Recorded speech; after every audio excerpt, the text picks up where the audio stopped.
والذین کذبوا بآیاتنا، اور جنہوں نے ہماری آیات کو جھٹلایا، ولقاء الآخرہ، اور آخرت کی ملاقات کو، حبطت اعمالہم، ان کے اعمال ضائع ہو گئے۔ اللہ اکبر۔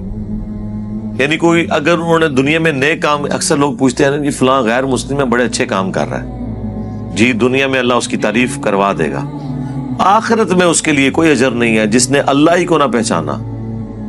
یار ایک شخص نے ہاتھیوں پہ 40 سال لگا دیے، ہاتھی پیدا کرنے والے کو نہیں پہچانا، کروکوڈائل کے اوپر 30 سال صرف کر دیے، اس کی عادتیں بھی نوٹ کی، ایک ایک چیز، ایک ایک سین کو فلمانے کے لیے کئی کئی ہفتے کیمرے لگا کے رکھے، لیکن اس طرف اس نے توجہ بھی نہ کی کہ اس کو کسی نے بنایا ہے، تو اس کا انجام ایسے ہی ہونا چاہیے۔ لوگ کہتے ہیں جناب 60 سال کی شرک والی زندگی کے اگینسٹ ہمیشہ کی جہنم کیوں ہے؟ جی ہمیشہ کی جہنم ہی ہونی چاہیے۔ دنیا میں اگر کوئی چیز اگنور نہیں ہونی چاہیے تھی نا تو وہ خدا کی ذات تھی۔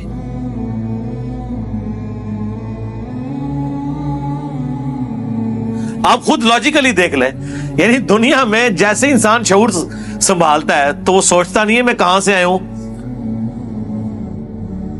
مجھے کس نے بنایا، اگر اس نے بنایا تو کیوں بنایا۔ میں تو کہتا ہوں سارے کام چھوڑ کے زندگی کا صرف ایک کوسچن ہونا چاہیے کہ مجھے میری مرضی کے بغیر کس نے پیدا کر کے اس پلانٹ ارتھ کے اوپر چھوڑ دیا، پہلے تو میں اسے تلاش کروں، باقی کام تو چھوڑ دو۔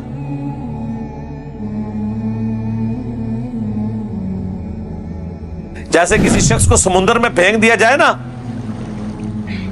تو اس کا پہلا اور آخری مقصد یہ ہے کہ میں تیر کے کنارے تک پہنچوں، اس کو یہ کہا جائے کہ ذرا تھوڑا تھلے ہو کے دیکھو بڑی خوبصورت ویل مچھلی گزر رہی ہے،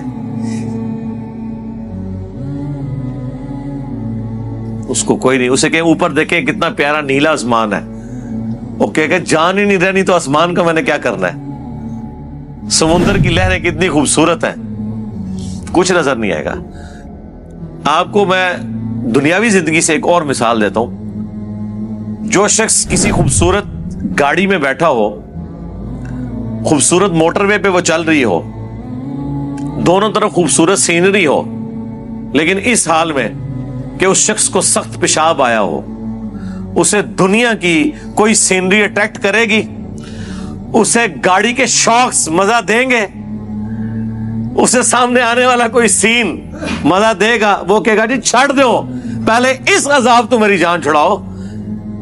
جی تو اب یہاں پر بھی یہی ہے کہ اس نے جتنی بھی نیکیاں کر لی وہ ساری برباد ہے اگر اس نے اللہ ہی کو نہ پہچانا۔ کیونکہ اگر دنیا میں کوئی ہستی جسے پہچاننا چاہیے تھا، اندازہ کریں لوگ اپنے ماں باپ کے نام یاد کرتے ہیں، ماں باپ کو تو پتہ بھی نہیں تھا کہ ہمارے ساتھ کیا ہونا ہے، یہ تحفہ مسلط ہو جانا ہے ہم پہ۔ ماں باپ نے تو آپ کو پیدا نہیں کیا، ماں باپ کا تو تعارف ہے، لیکن جس نے پیدا کیا اس کی طرف انسان زندگی میں توجہ نہ کرے تو ایسے انسان کی سزا پھر ہمیشہ کی جہنم ہی ہونی چاہیے۔ یہ لاجیکل ہے۔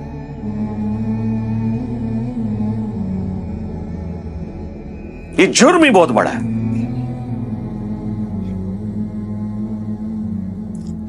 هل یجزون الا ما كانوا يعملون، انہیں بدلہ نہیں دیا جائے گا مگر انہی اعمال کا جو انہوں نے کیے ہوں گے۔